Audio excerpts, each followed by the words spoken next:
একটা কথা আছে না বাংলায়, যে আসলাম দেখলাম জয় করলাম। ট্রাম্প ভেবেছিল যে মানে খুব সহজেই ওই ভেনিজুয়েলার মাদুরাকে যেমন ডেল্টা ফোর্স দিয়ে একদম উঠিয়ে নিয়েছিল, ঠিক তেমনি ভাবে ওই খামেনিকে একদম প্রথম দিনই যদি হত্যা করে ফেলা যায়, তারপরে ইরানের জনগণ একদম ইরানের সরকার পরিবর্তন করে ফেলবে, বাস ইরানে একটি মার্কিন সমর্থিত সরকার বসবে। কিন্তু ট্রাম্প অবাক হয়েছে, দেখলো যে না, ইরানের জনগণ রাস্তা নামলো না।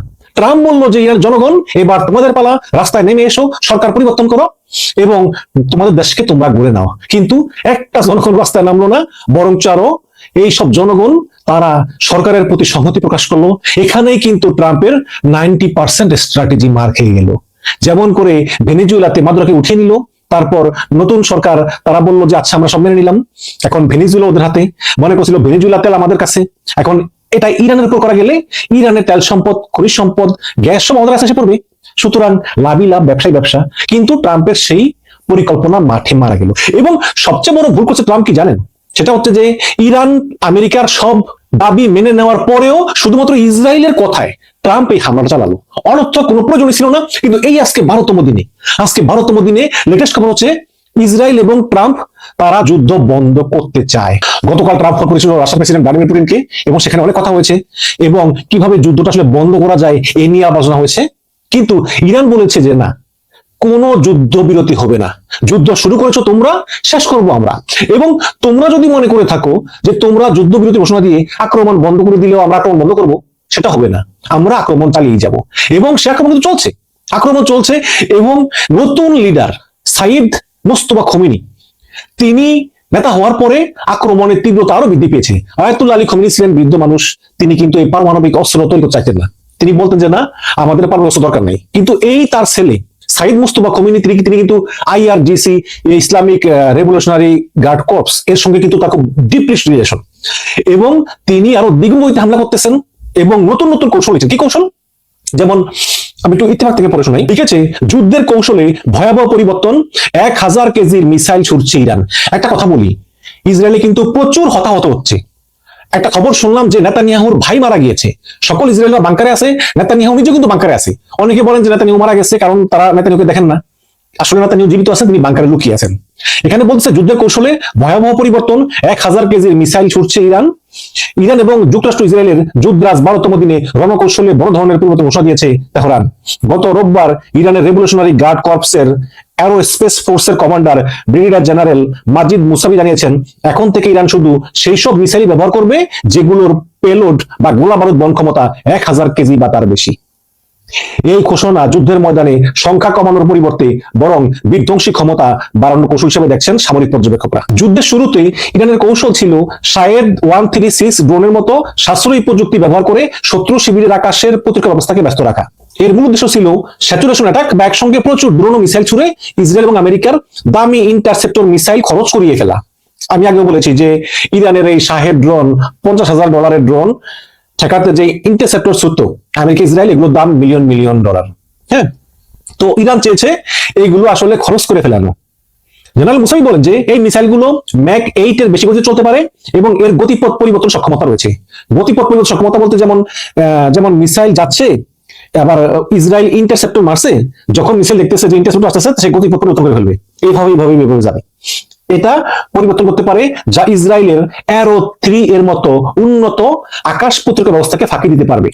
এবং একটি 1 টনের মিসাইল যদি লক্ষ্য ভেদে সফল হয়, তবে তা একটি বিমান ঘাঁটি বা একটি ভূগর্ভস্থ কমান্ড সেন্টার পুরোপুরি ধ্বংস করে দেওয়ার সক্ষমতা রাখে।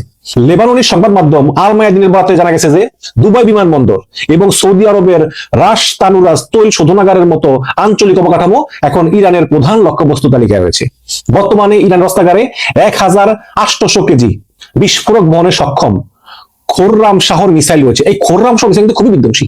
এটা একটা ছুড়েছে মনে হয় ইরান, সম্ভবত আর ছুড়ে নেই, যা প্রায় 2000 কিলোমিটার দূরের লক্ষ্যবস্তুতে আঘাত হানতে পারে। এছাড়াও সলিড ফুয়েল চালিত মাঝারি পাল্লার সেজিল মিসাইল এবং 3000 কিলোমিটার পাল্লার সুমা ক্রুজ মিসাইলও ইরানের হাতে রয়েছে, যেগুলো এখনো ইরান ব্যবহার করেনি। এবং ইরানের সুমার মিসাইলে পারমাণবিক অস্ত্র আছে বললেও ধারণা করা হচ্ছে। একটা পারমাণবিক অস্ত্র মারলে কিন্তু পৃথিবী শেষ। প্রতিরক্ষা বিশ্লেষক সানাকা আরসেলম পেরোরার মতে ইরান এখন যুদ্ধের ইন্টারসেপ্ট ম্যাথ বা গাণিতিক সমীকরণ বদলে দিচ্ছে।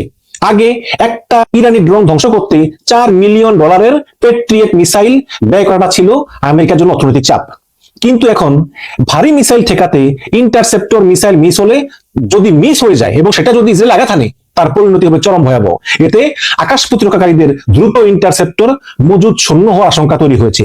আমেরিকার যে অপারেশন এপিক সিরিজ জবাবে তেহরানের যে এই হেভি পেলোড নীতি, এটা মধ্যপ্রাচ্যে যুদ্ধের তীব্রতা আরো বাড়িয়ে দেবে বলেই ধারণা করা হচ্ছে। এবং আরেকটি বিষয় হচ্ছে যে ইরান এখন করতেছে কি, ক্ষেপণাস্ত্রের ভিতরে ছোট ছোট ক্লাস্টার বোমা রাখে আর কি। যেমন একটা ক্ষেপণাস্ত্রের ভিতরে অনেকগুলো ক্লাস্টার বোমা। তো এই ক্ষেপণাস্ত্র যখন ইসরায়েলের আকাশে আসে, তখন ইসরায়েল আবার ইন্টারসেপ্টর ছুড়ে ওই ক্ষেপণাস্ত্রটাকে আকাশে ধ্বংস করে দেওয়ার জন্য যখন ছুড়ে, যখন দুইটা ক্লাশ হয়, তখন এই যে ভিতরে কয়েকশো ক্লাস্টার বোমা, এগুলো ওই মাটিতে পড়ে মাটিতে আবার ব্লাস্ট হয়ে যায়। ব্লাস্ট হলে সেখানে অনেক হতাহত হয়। এবং এই ক্লাস্টার বোমা সমৃদ্ধ মিসাইল মারাতে কিন্তু গত কয়েকদিনে ইসরায়েলের প্রচুর লোক হতাহত হয়েছে, কিন্তু এগুলো এরা গোপন রাখে। এবং এই যে হতাহতের সংখ্যা গোপন রাখার জন্য, ইসরায়েলের ধ্বংসযজ্ঞ যাতে গোপন রাখা যায়, এর জন্য রাস্তা যত সিসি ক্যামেরা আছে, সব সিসি ক্যামেরা ইসরায়েলিরা ধ্বংস করে দিয়েছে, যাতে কোনো কিছু দেখতে না পারে এবং কাউকে ভিডিও করতে দেওয়া হয় না। Same thing happened in Gulf কান্ট্রিগুলোতে, যেমন ওই কাতার, কুয়েত, আবুধাবি, বাহরাইন, আরব আমিরাত, মানে কোথাও কাউকে ভিডিও করতে দেওয়া হয় না। এবং বহু বাংলাদেশে গ্রেপ্তার করা হয়েছে শুধু এই ভিডিও করে সোশ্যাল মিডিয়াতে ছাড়ার জন্য। সুতরাং বাংলাদেশি ভাইরা সাবধান, শুধু ভিডিও করার দরকার নেই। আপনার রুটি যেখানে সেখানে আসলে এগুলোর কোনো প্রয়োজন নেই। ওদিকে ইসরায়েলের পররাষ্ট্রমন্ত্রী গিডিয়ন সার আজ মঙ্গলবার বলেছেন যে ইরানের সঙ্গে ইসরায়েল অনন্তকালের যুদ্ধ চায় না। আমরা এই সংঘাত কখন শেষ হবে সে বিষয়ে আমেরিকার সঙ্গে আলাপ করে আমরা সিদ্ধান্ত নিব। তার মানে এই যুদ্ধ আসলে ইসরায়েলও আর করতে চাচ্ছে না। ওদিকে ইরানের নতুন লিডার সাইদ মুস্তফা খামেনিকে অভিনন্দন জানিয়েছেন ওমানের বাদশাহ। তার কিছুক্ষণ পরেই অভিনন্দন জানিয়েছেন পাকিস্তানের প্রধানমন্ত্রী। কিন্তু আমাদের বাংলাদেশের এই খলিলুর রহমানের পররাষ্ট্র মন্ত্রণালয় এই সাইদ মুস্তফা খামেনিকে অভিনন্দন জানানোর মতো সাহস তাদের নাই। কেন নাই আপনারা ভালো করে জানেন যে খলিল সাহেব কোন যোগ্যতায় এই বিএনপির পররাষ্ট্রমন্ত্রী হলো, কার পরামর্শ, এগুলো তো আর আপনাদেরকে বলা লাগবে না। গতকাল ট্রাম্প বলেছে যে যুদ্ধ যে কোনো মুহূর্তেই বন্ধ হতে পারে এবং অনেকেই মনে করতেছেন যে ডোনাল্ড ট্রাম্প আসলে নিজেই নিজেকে বিজয়ী ঘোষণা করবে। ট্রাম্প বলবে যে হ্যাঁ আমি জয়ী হয়েছি, ইরানের নেতা মারা গেছে, তারপরে ইরানের অবকাঠামো ধ্বংস হয়েছে, ইরানের নৌবাহিনী শেষ, সুতরাং আমরা জয়ী হয়েছি এবং আমরা এই যুদ্ধ বন্ধ করলাম। কিন্তু ইরানের স্পিকার আর সোজা বলে দিয়েছে যে যুদ্ধ কখন বন্ধ হবে এটা অন্য কেউ না, এটা ইরান ঠিক করবে এবং আমরা কোনো যুদ্ধ বিরতিতে যাব না। এখন আমেরিকা যুদ্ধ বন্ধ ঘোষণা করলেও ইরান কিন্তু ঠিকই যুদ্ধ চালিয়ে যাবে। কারণ ইরানের যুক্তি হচ্ছে যে গত বছরের জুনে যখন 12 দিনের একটা যুদ্ধ হয়েছিল ইরান, আমেরিকা এবং ইসরায়েলের ভিতরে, সেই সময় কিন্তু যুদ্ধ শেষ হওয়ার পরে ওমানের মধ্যস্থতায় ইরানরা চুক্তি করেছে যে ইরান কখনোই পারমাণবিক অস্ত্র কখনোই তৈরি করবে না। সেই চুক্তির পরেও এই এখন আবার এই 28শে ডিসেম্বর একদম নতুন করে যুদ্ধ শুরু হলো। কাজে যারা এরকম চুক্তি খেলা করে বিশ্বাসঘাতকতা করতে পারে, যারা আবার এই যুদ্ধবিরতি চেয়ে আবার যে পর আক্রমণ করবে না, তার কি গ্যারান্টি, তাই না? এরকম তারা বলে যে আর যুদ্ধ করবো না, কয়েকদিন পরে আবার অ্যাটাক করে। সুতরাং এবার আর কোনো যুদ্ধবিরতি না, বিশ্বাসঘাতকদেরকে আর বিশ্বাস করা যাবে না। শেষ পর্যন্ত ট্রাম্প বাধ্য হয়ে গতকাল রাতে পুতিনকে ফোন করে বলেছে যে আমরা যুদ্ধবিরতি চাই, আমরা যুদ্ধ চালাবো না, তুমি মধ্যস্থতা করো। পুতিন বলেছে ঠিক আছে আমরা দেখি। কাতারের এক মন্ত্রী তিনি সংবাদ সম্মেলন করে বলেছেন যে আমরা এই যুদ্ধের ফলে খুবই বিরক্ত, কারণ আমাদের সঙ্গে কোনো পরামর্শ না করেই ইসরায়েল এবং আমেরিকা মিলে এই যুদ্ধ শুরু করেছে। সুতরাং এই গালফ কান্ট্রিগুলো মানে আরব দেশগুলো তারাও বুঝতে পেরেছে যে আসলে আমেরিকা এই আরব দেশগুলোর নিরাপত্তার চেয়ে বেশি চিন্তা করে ইসরায়েলের কথা। যতই বলুক যে তোমরা আমার আপন, তোমার দেশে আমাদের ঘাঁটি করতে দাও, কিন্তু আসলে এই আমেরিকা আরব দেশগুলো তো ভাবে না, আমেরিকা ভাবে ইসরায়েলের কথা। যদি ভাবতো তাহলে ওদের সঙ্গে আলোচনা না করেই ইরানকে আক্রমণের মতো এত বড় সিদ্ধান্ত নিতে পারতো না। এটা আরব দেশগুলো বুঝতে পেরেছে। এদিকে আজকে ব্যাপক বোমা হামলা চালিয়েছে ইরানের রাজধানী তেহরানে এবং এই হামলা করেছে আমেরিকা, ইসরায়েল। সেটা তো প্রতিদিনই করে, আজকেও করেছে। প্রচুর বিল্ডিং হতাহত হয়েছে, কিছু লোক মরেছে, এগুলো তো করতেছে। আরেকটা খবর হচ্ছে যে আজকে ইরান প্রচুর মিসাইল মেরেছে ইসরায়েলের রাজধানী তেল আবিবে এবং আশেপাশে আরো যে শহর আছে সেগুলোতে বড় ধ্বংসযজ্ঞ চালিয়েছে ইরান। এদিকে ইরান সাবধানে দিয়েছে যে হরমুজ প্রণালী দিয়ে তারা কোনো জাহাজ চলাচল করতে দিবে না। হরমুজ প্রণালী দিয়ে শুধু সেই সব দেশে জাহাজ চলাচল করতে পারবে যেই সব দেশগুলো ইসরায়েলের দূতাবাস বন্ধ করে দেয় এবং রাষ্ট্রদূতকে বহিষ্কার করে। জবাবে ট্রাম্প বলেছে যে যদি হরমুজ প্রণালীতে কোনো জাহাজকে আটকে দেওয়া হয় তাহলে ইরানের উপর এখন যে হামলা করতেছি তার চেয়ে 20 গুণ বেশি হামলা চালাবো। এখন প্রশ্ন হচ্ছে যে হরমুজ প্রণালী দিয়ে যে জাহাজগুলো যায় সেই জাহাজগুলো আটকায় ইরানের নৌবাহিনী। কিন্তু ট্রাম্প তো অলরেডি বলেই দিয়েছে গত পরশু যে ইরানের নৌবাহিনী বলে কিছু নাই, ধ্বংস করে দিয়েছি। যদি ট্রাম্পের দাবি অনুযায়ী ইরানের নৌবাহিনী বলে কিছু নাই থাকে, তাহলে ইরান কিভাবে ওই হরমুজ প্রণালীতে জাহাজগুলো আটকায়? তার মানে ইরানের নৌবাহিনী পুরো মাত্রায় সক্রিয় আছে। ওদিকে খামেনিকে শেষ করে দেওয়া হয়েছে, মনে করেছিল যে ইরানের মানুষ রাস্তায় নেমে আসবে, রাস্তায় নেমে নতুন সরকার গঠন করবে, কিন্তু ইরানের মানুষ রাস্তা তো নামেইনি, বরং নতুন নেতা সাইদ মোস্তফার আন্ডারে ঐক্যবদ্ধ। ওদিকে ইসরায়েলিরা ইরানের মিসাইলের আঘাতের পর আঘাতে এত জর্জরিত যে তারা দিনের পর দিন মাটির নিচে বাংকার থাকতে থাকতে তারা ক্লান্ত হয়ে গিয়েছে। ওদিকে আবার নেতানিয়াহুর বাসায় মিসাইল হামলা হয়েছে এবং তার ভাই নাকি মারা গিয়েছে বলে শোনা যায়। এবং ইসরায়েলিরা এত ভয় পেয়েছে যে তারা এই যুদ্ধ বন্ধ করার জন্য তারা এখন রাস্তায় নেমে আন্দোলন করতে চায়, কিন্তু সরকার বলেছে, ইসরায়েল সরকার, যে না, এখন রাস্তায় নামা যাবে না, আন্দোলন করা যাবে না, এখন সেই সময় না। ওদিকে আবার ইরানিরা করতেছে কি, গতকালকে দেখেছেন আপনারা, নতুন লিডার সাইয়েদ মুস্তফা খামেনির সমর্থনে লাখ লাখ মানুষ তেহরানের রাজপথে নেমেছিল। এবং যখন তারা তেহরানের রাজপথে নেমেছে লাখ লাখ মানুষ, তখন কিন্তু বিভিন্ন জায়গায় আমেরিকা ইসরায়েল বিমান থেকে বোমা বর্ষণ করতেছে, কিন্তু একটা লোকও ভয় পেয়ে ফেরত যায়নি। তারা বলতেছে না, আমরা ভয় পাবো না, আমরা এই লাখ লাখ লোক আমরা আছি, আমরা এখানেই থাকবো এবং আমরা আমাদের এই নতুন নেতার প্রতি আমাদের সমর্থন পুনর্ব্যক্ত করলাম। একজন ইরানিও সমাবেশ ছেড়ে যায়নি, তাদের পরিষ্কার কথা, বিমান থেকে বোমা মেরে তোমরা আমার দেশ দখল করতে পারবে না। আমেরিকা ভেবেছিল খামেনিকে শেষ করে দেওয়ার পরই আসলে সব শেষ হয়ে যাবে এবং ইরানের মানুষের মধ্যে খামেনির বিরুদ্ধে যে ক্ষোভ, সেই থেকে ইরানের মানুষ রাস্তায় নেমে এসে নতুন সরকার গঠন করবে এবং সেই সরকার হবে মার্কিন সমর্থিত, এবং এভাবে আমেরিকা ইরানের ওই তেল সম্পদ দখল করে নেবে। কিন্তু ইরানের জনগণ ঠিকই রাস্তায় নেমেছে, আমেরিকার পক্ষে না, নেমেছে তাদের নতুন নেতা সাইদ মোস্তফা খামেনিকে অভিনন্দন জানাতে এবং আমেরিকার বিরুদ্ধে স্লোগান দিয়েছে। সুতরাং এই আমেরিকাকে ইরানিরা চিনতে বিন্দুমাত্র ভুল করেনি। এখন ট্রাম্প বলতেছে একবার কুর্দি বাহিনীকে পাঠাবো, আরেকবার বলতেছে স্থল বাহিনীকে পাঠাবো, আবার অনেকে বলতেছে যে হয়তোবা পরমাণু বোমা নিক্ষেপ করতে পারে, কারণ পরমাণু বোমা ছাড়া তো আর এত বড় দেশ ধ্বংস করা যায় না। সর্বশেষ পরমাণু বোমা মেরেছিল হিরোশিমাতে সেই দ্বিতীয় বিশ্বযুদ্ধের সময়, তখন দেখেছেন যে হিরোশিমা কিভাবে ধ্বংসপ্রাপ্ত হয়েছে। পরমাণু বোমা কিন্তু খুবই একটা গোটা দেশ মহাদেশ ধ্বংস করে দেয়।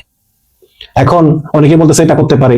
আমার মনে হয় যে ট্রাম্প এত বড় বিদ্রোহী সিদ্ধান্ত সে নিবে না। সে আসলে করবে কি, কারণ ট্রাম্প ভালো করে জানে যে ইরানের 3 দিকে কিন্তু পর্বতমালা, 3 দিকে পর্বত দিয়ে ঘেরাও করা, শুধু পাকিস্তানের দিকে একটু খালি আছে, সুতরাং ওই দিক দিয়ে সারা বা ভিতরেও ট্রাম্প আসলে স্থলবাহিনী দিয়ে ইরানে জিততে পারবে না। তারপরে যদি তর্কের ক্ষেত্রে ধরেই নি যে ট্রাম্প স্থলবাহিনী পাঠালো, সেখানে ইরান পরাজিত হলো, ট্রাম্প ইরানে নতুন সরকার বসালো, কিন্তু কয়দিন? আফগানিস্তানে কিন্তু সেম জিনিস হয়েছে। আফগানিস্তানে তালেবানদেরকে পরাজিত করে আমেরিকা তাদের সমর্থিত সরকার বসিয়েছে এবং সেই সরকার ছিল খুবই দুর্বল সরকার। সেই সরকারকে আমেরিকা শক্তিশালী করার বহু চেষ্টা করে পারেনি। 20 বছর পরে তালেবানদের হাতেই ক্ষমতা দিয়ে রাতের অন্ধকারে আফগানিস্তান ছেড়ে পালিয়ে এসেছে। সুতরাং দখল করলেও যে ইরান বীরের জাতি, যারা কোনো দিন সাম্রাজ্যবাদী শক্তির কাছে মাথা নত করেনি, সেই ইরানকে ট্রাম্প কয়দিন দখল করে রাখতে পারবে? পারবে না। আফগানিস্তান যুদ্ধে হাজার হাজার মার্কিন সৈন্য নিহত হয়েছে এবং ট্রিলিয়ন ট্রিলিয়ন ডলার খরচ হয়েছে, রেজাল্ট হয়েছে জিরো। ইরানেও ঠিক একই পরিণতি হবে। এই কারণেই ট্রাম্প এখন বুঝতে পেরেছে। এখন যেটা বললাম আমি, যে ট্রাম্প হয়তো আর 1 সপ্তাহ 2 সপ্তাহ তারপর ট্রাম্প নিজেকে নিজে বিজয়ী ঘোষণা করে তারপর আস্তে সেখান থেকে সরে আসবে, কিন্তু এর ফলে একটা জিনিস প্রমাণিত হবে, সাম্রাজ্যবাদী আমেরিকা আসলে এই পৃথিবীতে যা চায় তা হয় না। আমেরিকার যে মান সম্মান আছে সব ধুলায় মিশে যাবে এবং আমেরিকা যে তা পরাশক্তি ভাবা হয়, এটা আর মানুষ ভাববে না। তারা বুঝে যাবে যে এই দুর্বল বিশ্ব জেনে যাবে যে এই গরিব দেশ ইরান, যাদেরকে আমেরিকা স্যাংশন দিয়ে রেখেছে আজকে কয়েক দশক ধরে, সেই ইরানিদের কাছে আমেরিকা এবং ইসরায়েলের মতো শক্তিশালী দেশও পরাজয় বরণ করে লেজ গুটিয়ে পালিয়ে আসতে বাধ্য হয়েছে এবং এটাই হচ্ছে পরিণতি। এবং আমি এই আমেরিকার জিতার কোনো লক্ষণই দেখি না। আমেরিকা এবং ইসরায়েল এই যুদ্ধে লেজ গুটিয়ে সরে যাবে, এটাই হচ্ছে এই যুদ্ধের ভবিতব্য। তবে আমরা আসলে চাই, যারা আমরা সাধারণ মানুষ, যে যুদ্ধ বন্ধ হোক, কারণ এই যুদ্ধ কিন্তু কারোর জন্যই সুখকর না। যুদ্ধ কিন্তু ক্ষতিই বাড়ায়। যুদ্ধে আসলে কেউই জিতে না। এই যুদ্ধে আমেরিকা পরাজিত হবে, ইসরায়েল পরাজিত হবে, বাট ইরানেরও তো প্রচুর ক্ষতি হয়ে গিয়েছে, তাই না? প্রচুর মানুষ মারা গেছে। তারপরে ইরান তো দোষ নেই, তাই না? ইরান তো আক্রমণ করেনি, আক্রমণ তো আমেরিকাই শুরু করেছিল। আমরা যুদ্ধ চাই, শান্তি চাই, কারণ যুদ্ধ বাড়লে আমাদের বাংলাদেশের মতো দেশও কিন্তু আক্রান্ত হবে, আমাদের কষ্ট হবে, আমাদের দেশের জনগণ কষ্ট পাবে। আমরা চাই না যুদ্ধ হোক, আমরা চাই এই বিশ্বের সবাই শান্তি থাকুক এবং বাংলাদেশ